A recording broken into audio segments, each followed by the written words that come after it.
व्यासपीठावरील सर्व सन्माननीय नेते मंडळी आणि उपस्थित शेतकरी बंधूंनो,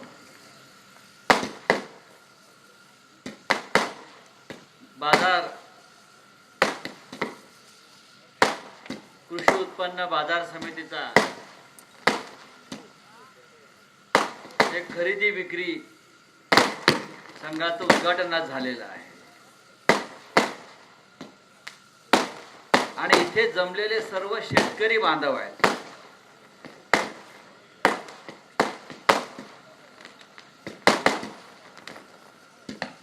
माझ्या आधी अद्वै आबा हिऱ्यांनी भाषण केलं आणि त्यांच्या भाषणात जे त्यांनी मुद्दे मांडले, जो संताप,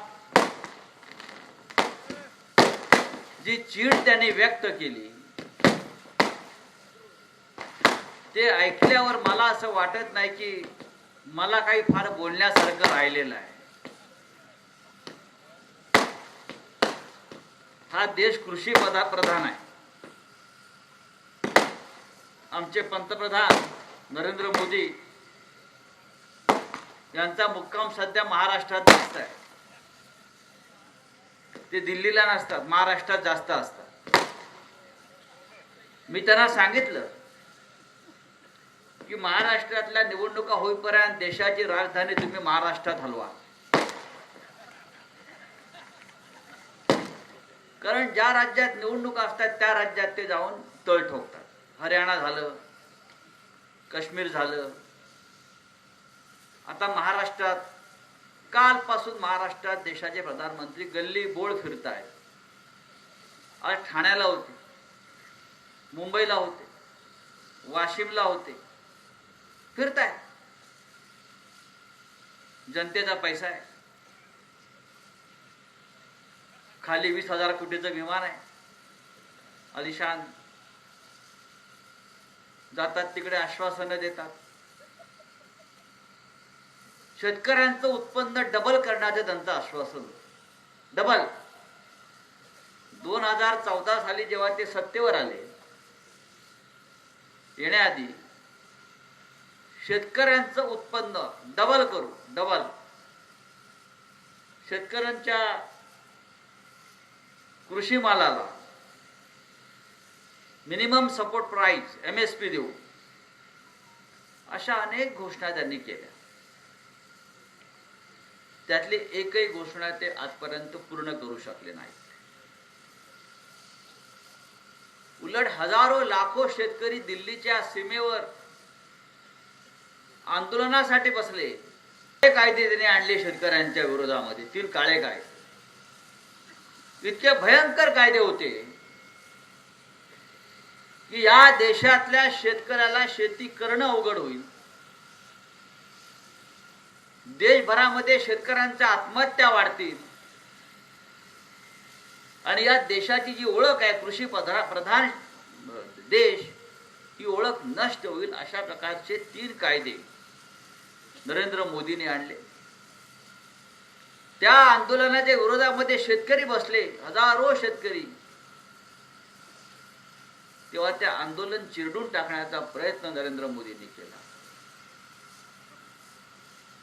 जवळजवळ 2 वर्ष आंदोलन चाललं. 750 शेतकरी त्या आंदोलनात मरण पावले.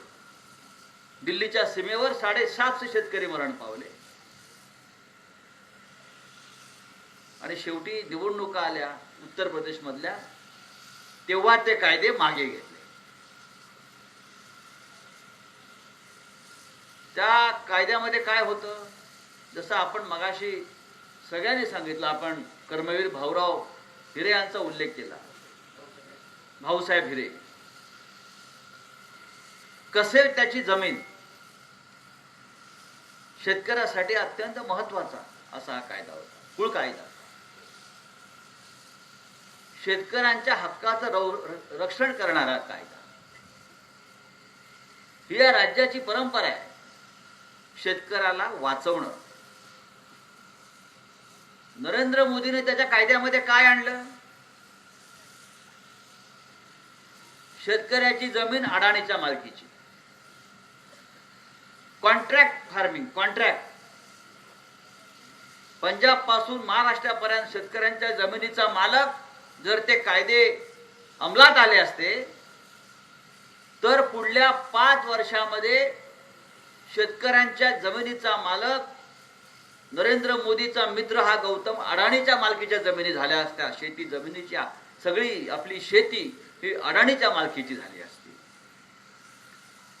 आणि आपण सगळे शेतकरी या महाराष्ट्रातले, देशातले हे देशोधडीला लागले असते.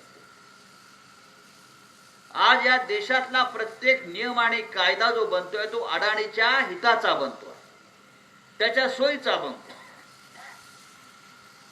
आमचे आचार्य विनोबा भावे होते, त्यांनी एक घोषणा दिली होती, सब भूमी गोपाल की. ईश्वराची भूमी आहे, शेतकरी ईश्वर, ईश्वराची भूमी आहे. मोदीच्या राज्यात सब भूमी अडाणी की.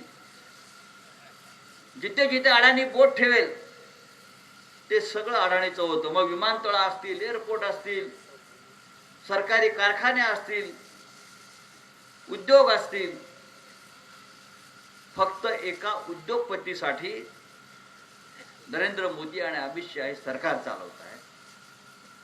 आणि या देशातला कोट्यावधी शेतकरी त्यांच्या प्रश्नासाठी आजही संघर्ष करतो आहे.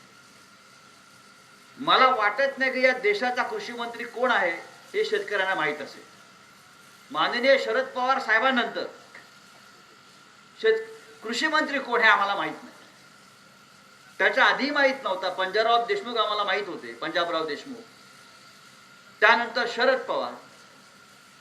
आणि या देशाला कृषी मंत्री कोण आहे हे जर कोणी मला सांगू शकला आज, इव्हन या राज्याला कृषी मंत्री कोण आहे.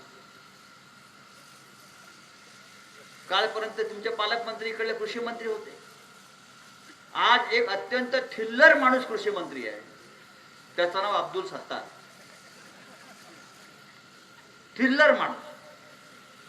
त्याच्या आधी हे तुमचे इकडले पालकमंत्री कृषी मंत्री होते उद्धवजींच्या मंत्रिमंडळामध्ये. 2.5 वर्ष कृषी मंत्री होते. 2.5 वर्षापैकी त्यांचा एकही दिवस असा नव्हता की मला हे खातं बदलून द्या सांगण्यासाठी ते आले नाहीत. मला हे खातं बदलून द्या. या राज्याचं कृषी खातं ज्याला इतकं कमजोर आणि नगण्य वाटत आहे त्या मंत्र्याविषयी काय बोलायचं. मी तर नेहमी म्हणतो की कृषी खातं हे मुख्यमंत्र्याकडे असायला पाहिजे. कृषी खातं हे अर्थमंत्र्याच्या बरोबर असायला पाहिजे. कृषी खात्यासाठी स्वतंत्र बजेट असायला पाहिजे. जसं रेल्वेचं बजेट पूर्वी वेगळं होतं तसं कृषी खात्यासाठी स्वतंत्र बजेट असायला पाहिजे. पण शेतकऱ्यांचा कळवळा घेणारं कोणतंही सरकार आतापर्यंत हा निर्णय घेऊ शकलं नाही. याचं कारण असं आहे, सरकार ही सत्ता शेतकऱ्याच्या घामावर उभी राहतात, शेतकऱ्यांच्या मतांवर सरकार बनतात आणि मग सत्ता आली की तुम्ही सगळ्यात आधी लाभ ही शेतकऱ्याला मागता. मगाशी इथे कांद्याचा लिलाव झाला. गंमत वाटली की आम्ही कांदा हातात धरला आणि त्या कांद्याला भाव आला. आम्ही असे रोज कांदा हातात धरू आणि शेतकऱ्यांच्या कांद्याला भाव मिळावा अशी मी प्रार्थना करतो. आबा म्हटले हा सर्वाधिक भाव झालाय काहीतरी आज 6,000 वगैरे, आपण 6100 रुपये. पण जेव्हा जेव्हा शेतकऱ्याच्या कांद्याला भाव द्यायचा प्रश्न येतो किंवा भाव खाली पडतो, आम्हाला शेतीतलं फार कळत नाही, बरोबर आहे. तेव्हा तेव्हा या देशामध्ये कांद्याची निर्यात बंदी करून अफगाणिस्तान आणि पाकिस्तानचा कांदा इथे आणला जातो. एका बाजूला पाकिस्तानला अतिरेकी म्हणायचं, अफगाणिस्तानला अतिरेकी म्हणायचं आणि शेतकऱ्यांच्या कांद्याला भाव मिळू नये म्हणून त्या तालेबान्यांचा कांदा आम्हाला इथे तुम्ही खायला लावता. हा दुटप्पीपणा. या देशामध्ये जर शेतकऱ्यांच्या मालाला भाव मिळत नसेल तर मग काय आमदार खासदारांना भाव मिळणार 50-50 कोटी रुपये, 60-60, 100-100 कोटी रुपये. या दादा भुसेचा भाव म्हणे 100 कोटी आहे. मी तर 100 रुपयाला घेणार नाही. त्याला 100 कोटी. त्याची किंमत म्हणजे 100 कोटी झाली जाण्यासाठी तिकडे. 100 रुपयाची किंमत नाही या माणसाची. पण जशी शिवसेना ही 4 अक्षर पाठीशी असल्यामुळे या माकडांची माणसं केली आम्ही. ही माकडं होती, या माकडांची माणसं केली बाळासाहेब ठाकरेंनी.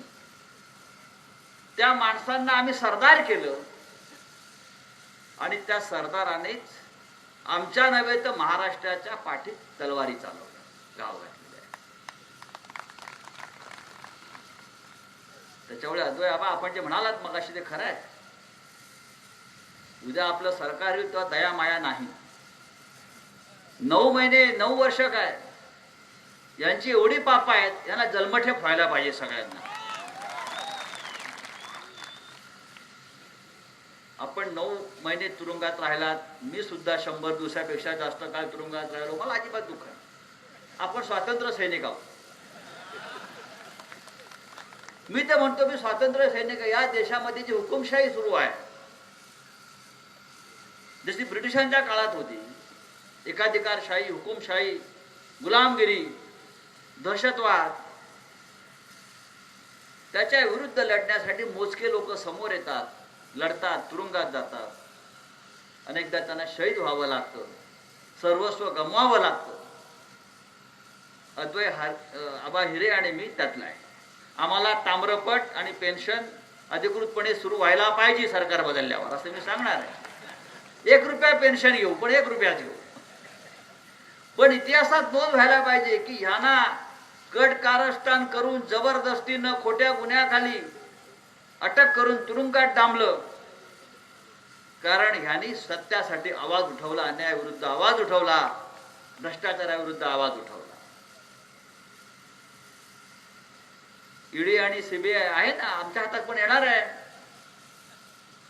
तेव्हा सगळ्यात पहिली धाड मालेगावलाच पडणार आहे, लक्षात घ्या. महाराष्ट्राचा निकाल ज्या दिवशी लागेल, हे मोठं राज्य ज्या दिवशी आमच्या हातामध्ये येईल, त्या दिवशी केंद्रातलं मोदीचं सरकार हे गडगडायला सुरुवात होणार आहे. मोदीला बहुमत कुठे आहे? मोदी हा निवडणूक हरलेला आहे, अमित शहा निवडणूक हरलेला आहे. आणि मोदीचं बहुमत कमी करण्याचं काम कोणी केलं असेल तर आपल्या महाराष्ट्राने केलेलं आहे. 400 पार 400 पार 240 वर त्याला थांबवलं. आणि 2 कुबड्या घेऊन त्या चंद्राबाबूच्या, नितीश कुमारच्या 2 कुबड्यांवरती आज मोदी चालतायत. कुठे आहे मोदीचा आवाज? काय पहिल्यासारखा आवाज आहे का मोदी आणि अमित शहाचा? बघा ना तुम्ही. महाराष्ट्रानं बुच लावला तोंडाला.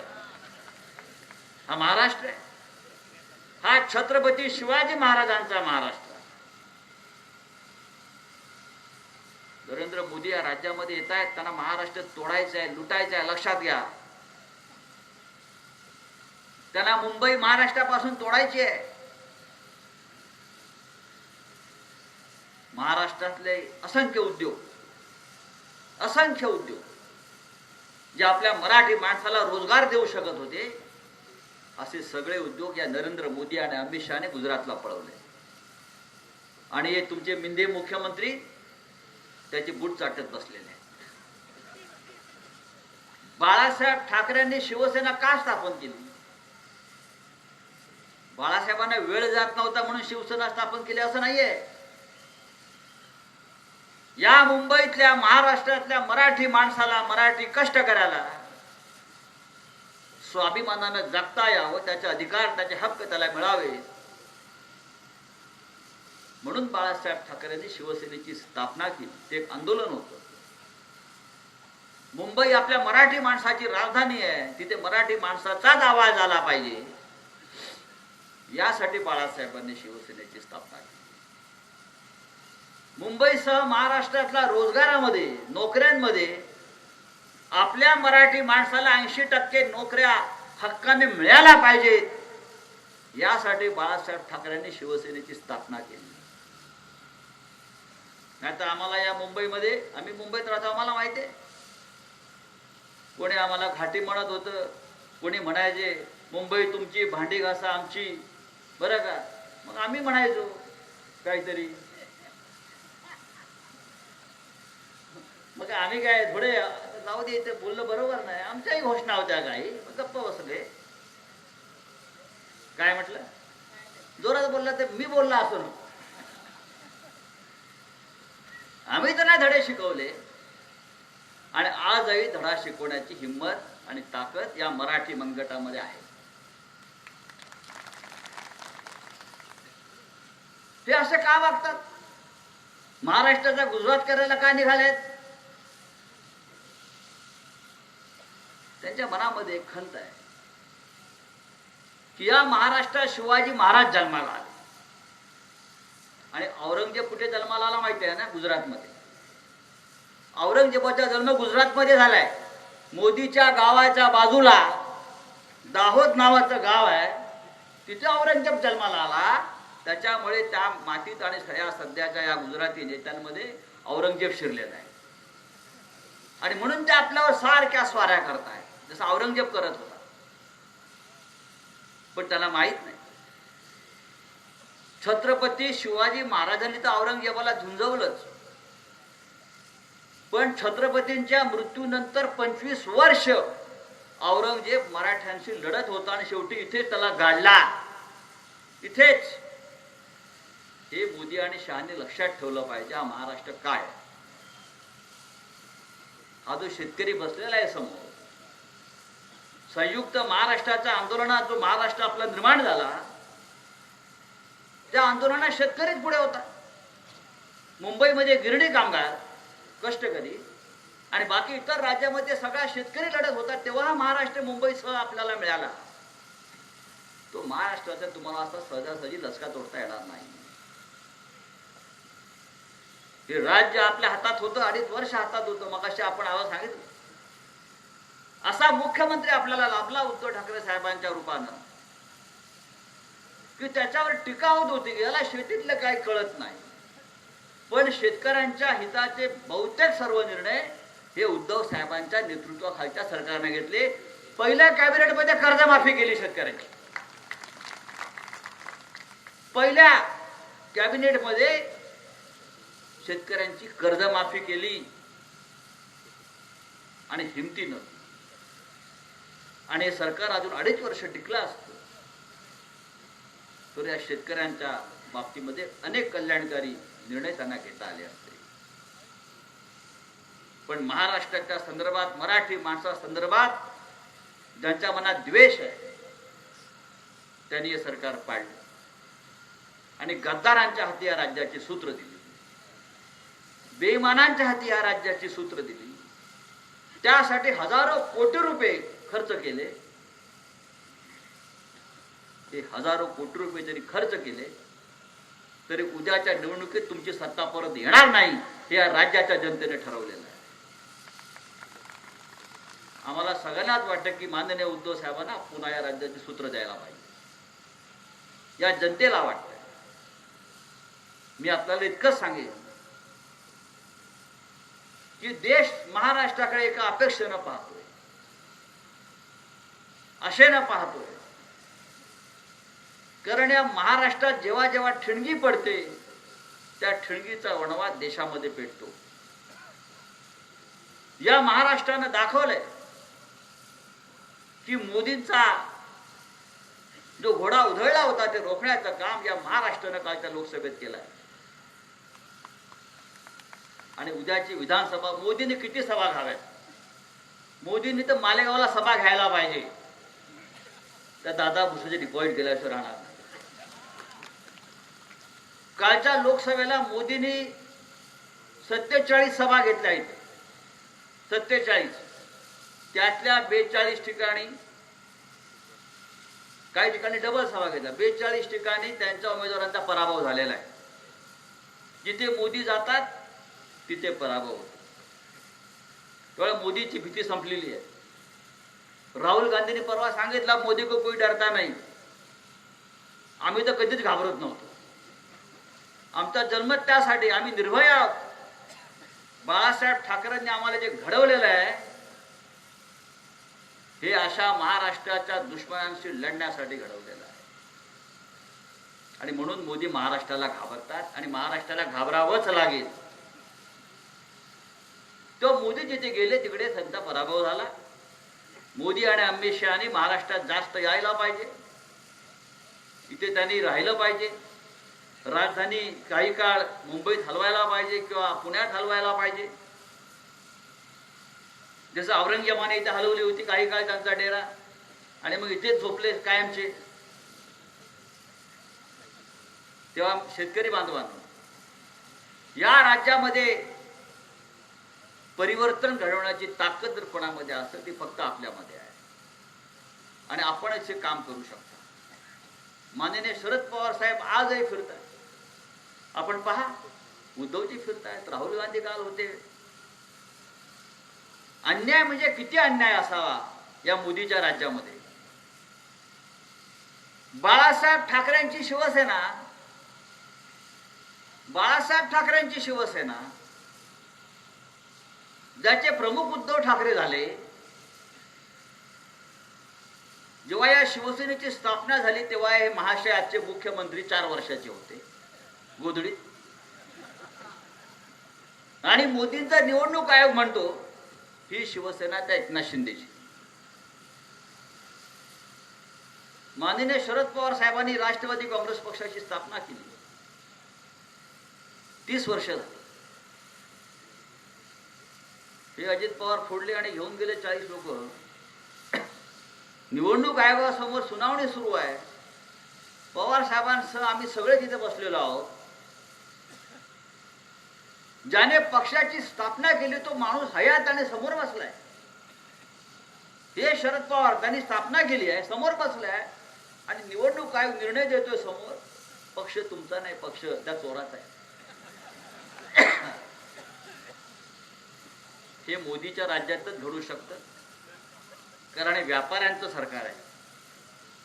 अमित शहा आणि नरेंद्र मोदी हे व्यापारी आहेत. जसे तुमच्याकडे असतात अडते दलाल, तसे हे गौतम अडाणीचे दलाल आहेत. आधी आम्हाला वाटायचं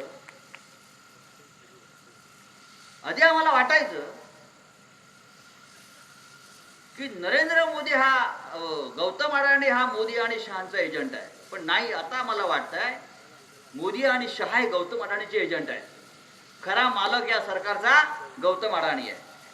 तो ठरवतो कोणता निर्णय घ्यायचा, काय करायचं, कोणता कायदा करायचा. एका गुजराती व्यापाऱ्याच्या हातामध्ये जर हा महाराष्ट्र जाणार असेल तर मराठी माणसाला अत्यंत सावधपणे आपली पावलं उचलावी लागतील. हा छत्रपती शिवाजी महाराजांचा, शाहूंचा, फुल्यांचा, डॉक्टर आंबेडकरांचा, बाळासाहेब ठाकरेंचा महाराष्ट्र आहे. आणि आपल्याला हा वाचवायचा असेल तर उद्याच्या निवडणुकीमध्ये आपल्याला महाविकास आघाडीच्या प्रत्येक घटकाला विजयी करावा लागेल. अद्वैबाबा, आपल्याला आमदार व्हावंच लागेल.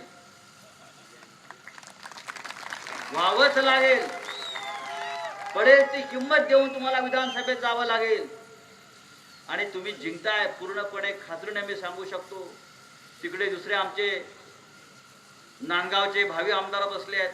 मनमाड नांदगावचे गणेश भाऊ धात्रक, हे सगळ्या नवीन लोकांनी आता विधानसभेत जाऊन या राज्याचं चित्र बदलायला पाहिजे. आणि जो भ्रष्टाचाराचा काळोख पसरलेला आहे तो दूर केला पाहिजे. या राज्याला दिशा देण्याचं काम फक्त आपल्यासारखे लोक करू शकतील, तरुण लोक करू शकतील. फार मोठी परंपरा या राज्याला लाभलेली आहे आणि ती परंपरा नष्ट करण्याचं काम हे लोक करतायत. आणि आज मी पाहिलं की या ठिकाणी आपण जे मगाशी इतिहास सांगितला, इथे कसा भ्रष्टाचार चालत होता या संस्थेमध्ये, आणि आपण आल्यावर जो भ्रष्टाचार थांबवून ही संस्था जी फायद्यामध्ये आणलेली आहे, या राज्याला अशाच प्रकारच्या कामाची आवश्यकता आहे. आणि उद्धव ठाकरे साहेबांना सुद्धा अशाच प्रकारच्या तरुण नेतृत्वाची गरज आहे. आणि आपल्या मागे या मालेगावची जनता राहील याची मला खात्री आहे. जय हिंद, जय महाराष्ट्र.